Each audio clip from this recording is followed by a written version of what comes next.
Welcome to another episode of Football Scientific with me, Aaron Sauter. I have a big announcement today, and it's an end of an era. I started my sports writing, sports coverage career before Football Scientific with the CFL News Hub 3.5 years ago, almost 4 years ago, covering the Hamilton Tiger Cats. 2 years ago, I started covering the San Antonio Brahmas of the UFL and UFL News Hub. Today, I have announced to the CFL News Hub and UFL News Hub that I am no longer writing about the San Antonio Brahmas of the UFL or the Hamilton Tiger Cats of the CFL. I'm focusing my efforts on footballanalysis1.com and the Cincinnati Bengals in the NFL. Of course, here on Football Scientific, we will still talk about the NFL. But we'll also talk about the UFL, the CFL, the IFL, the NAL, and the ELF. But in terms of writing articles, I'll not only be writing for footballanalysis1.com, and I'll be blowing up some articles this week talking about the depth chart of the Cincinnati Bengals before rookie minicamp this Friday. So keep an eye out for that. Today, I am joined by my guest host, Wolfie D. Wolfie D in the house! Let's get after it! No more Tiger Cats? We'll still talk about them. We just won't write about them. Okay. No more Brahmas? No, we'll still talk about them. We just won't write about them. I don't have enough time. I get a lot more writing I can do about the Bengals. Well, that's cool. Go Bengals. Go Bengals. Okay. Well, let's get started. Okay, let's get started. We have a short show today. There's not a lot going on in the football world. But there is a little bit going on. So Baltimore Ravens, yesterday, early on in the day, came out and said, hey, we're going to make a decision on Justin Tucker. It's going to be based on football decisions, not his legal decisions. But then literally an hour later, they cut Justin Tucker because of his legal reasons. So whatever. This was foreshadowed last week, or maybe 2 weeks ago, in the NFL draft. In the 6th round of the NFL draft, the Baltimore Ravens drafted kicker Tyler Loop, and you wouldn't think they'd be drafting a kicker if they saw Justin Tucker in their mind. So they kind of they telegraphed that they were going to get rid of him. He has legal issues to deal with now. They also invited Wyoming kicker John Hoyland to rookie minicamp this weekend, and it's expected that Hoyland will be signed as a second Ravens kicker going into camp. So Hoyland may have already got himself a spot in camp, which is pretty cool for him, from Wyoming. Cleveland Browns, they officially signed wide receiver Deontay Johnson to a 1-year contract for $1.17 million. This is a really team-friendly contract, which is a surprise for the Browns. They didn't completely destroy their future again. So the Browns, they signed Deontay Johnson 1-year contract, $1.17 million, but there's no guaranteed money, so he has to play for it. If he doesn't play for it, he doesn't get paid. I like that kind of deal. Memphis Dolphins are unwilling to take on any of the salary for Jalen Ramsey if a team trades for him. So they want to trade for him, but they don't want to pay. They don't want to get rid of him and then pay his $24 million or even a portion of it. They're unwilling to pay any of it. So if he gets traded, someone's going to have to pay his full bill, which they probably won't. They probably won't end up trading him then because no one wants to pay $24 million for a cornerback that can't play for the Dolphins. It's kind of like Trey Hendrickson. He's got 1 year left on his contract. A team would need to bring him in and sign him when maybe his best days are over. And that's what Trey Hendrickson has to look at is he's had 17.5 sacks the last 2 years. He didn't help the Bengals make the playoffs those 2 years. And maybe other teams are like, how many years has he got left in him? We're not going to break the bank with $40 million like Myles Garrett. He's just not. He's a defensive end. He's not an outside linebacker. New York Giants. They hired Usama Young as their new vice president of player engagement. He played 8 years in the NFL for the Saints, and he won a Super Bowl with the Saints when they won a Super Bowl last. Colts. Good job, Giants, trying to make things better for their players. Cincinnati Bengals. Bad news for the Bengals. Defensive lineman B.J. Hill, who I'll be covering this week, my breakdown of the Bengals depth chart, was seen in a walking boot during today's voluntary workout. So he may have hurt his foot. And that's sad for a big guy. A foot can be a season-ending injury.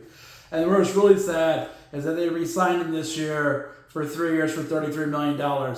So it makes sense for the Bengals. You know, you sign a guy for $33 million, $11 million a year for a defensive tackle, and then he gets hurt in voluntary workouts. Ooh, that feels like a Bengals decision. No offense. Safety Geno Stone agreed to restructure his contract to free up some salary cap space. His deal is now a 1-year deal for $4.9 million. He basically reduced his salary by $1.57 million so they could reduce the salary cap and try to pay Trey Hendrickson, I presume. Running back Zach Moss, before the NFL draft, had also agreed to a restructuring of his contract. Last year, he hurt his neck early in the season and really couldn't play that much. They paid him $3.4 million for that season, you know, for like 3 years or whatever. And he really couldn't play, so they restructured his contract before the draft. He's going to get paid $1.7 million this year, and that's going to cut the cap hit in half, which is nice. It's a good decision by the Bengals. We still get Zach Moss. We'll see what he does. He might get hurt again. Seattle Seahawks have cut a few people. They cut defensive end T.J. Jackson, and they cut linebacker Jackson Woodard. It's a Jackson kind of day. In the UFL, some movement going on. The Memphis Showboats and San Antonio Brahmas executed a trade. The Brahmas got wide receiver D. Anderson, who this year so far for the Memphis Showboats has 182 yards receiving and 1 touchdown. So he'll fit right into the Brahmas receiving group. They have 2 touchdowns, and they dropped 1 in the end zone last week. But I digress. Yeah, he's a big receiver. Maybe he'll catch the ball. Maybe if he doesn't, he'll fit right in. They gave up cornerback Darius Phillips, who's a really good cornerback. It might be a fire sale going on for the Brahmas second half of the season here. They might be ready to tap out. Although they traded with a team that's also 1-5, so does this make any sense? I don't think so. Seems like a poor management decision. Mark Lillibridge, falling apart, bro. Falling apart. Quarterback Darius Phillips, so far for the Brahmas this year, played in 4 games, had 14 tackles, 3 pass breakups, nothing outstanding. He's pretty much bottomed out as well, so he goes with the Showboats and he completely bottoms out. A+. St. Louis Battlehawks have released wide receiver Denzel Mims. They thought he'd be really cool, but instead he had 5 catches for 51 yards so far this season. They're like, you are not really cool. Memphis Showboats released defensive tackle PJ Ham. I don't know. PJ King, I guess. I don't know. I can't remember. It doesn't matter. He's released. He's released from the Showboats. He's hit rock bottom, y'all. He's hit rock bottom. San Antonio Brahmas cut offensive guard Greg Island after he could not block a single stallion last week. So sad. And they picked up offensive guard Lamont Galliard, who got recently cut by the DC Defenders. They're like, man, Greg Island can't block and win, but maybe this guy who got cut by the Defenders can block somebody. Sounds doubtful. I'm not sure what we're doing. We being the Brahmas. Michigan Panthers, they cut punter Simon Laurier. They only picked him up because they had an injured punter, and now he should be coming back. Michigan Panthers also have cornerback Levante Taylor out for the rest of the season. He had 6 tackles, 14 pass breakups. No, 4 pass breakups. Decent season. Really not really. He's injured. He's on the inactive list. Michigan Panthers also activated Jaden Sheridan as a running back. So they gives them another running back to add to their stable of running backs. And then they inactivated defensive back Bryce Tornadon and wide receiver Sam Nakua because he's suspended after slapping that Battlehawks fan. Okay. All right. In the CFL, a quiet day in the CFL. I think a lot of these draft signings are already done. The Hamilton Tigers already have all their draft picks from last week signed. Most teams do. We've went through those signings recently. But there were a few off signings today. Edmonton Elks, they signed national tight end Skylar Griffith, who played at University of British Columbia at UBC. Thunderbirds. They signed national running back Isaiah Kurtz, and he played at UBC. Thunderbirds. And Calgary Stampeders signed American linebacker Deshaun Pace, who played at UCF. So that's pretty cool for them. In the NAL, some movement, a lot of shuffling of parts in the NAL. Omaha Beef signed receiver Kentwan Brown. As they added a receiver, they traded quarterback Joshua Holly to the Shreveport Rougarou. Rougarou! So Shreveport Rougarou have a new quarterback. Rougarou! They're right in the middle of a playoff race. So two teams go in the American Conference to the playoffs. Beaumont Renegades are 5-0. Shreveport Rougarous 2-3. Columbus Lions are 2-3. Wheeling Miners 2-4. So someone's got to make the playoffs. Might as well be the Rougarou. Okay, some other business. Wheeling Miners traded a wide receiver, Jamin Langford, to the Omaha Beef. So they added a receiver, 2 receivers. So they're trying to load up on this offense. Omaha Beef traded wide receiver, quarterback, running back. He does a lot of things. James Summers, who had been one of the best quarterbacks of the short Carolina Cobra seasons. James Summers, he's now going to Wheeling, so he's back in the American Conference now with the Wheeling Miners. They already have Grant Reynolds, so maybe James Summers is going to play running back or receiver for them and blow it up. Columbus Lions, they released offensive lineman Chiron Rogers and defensive lineman DeAndre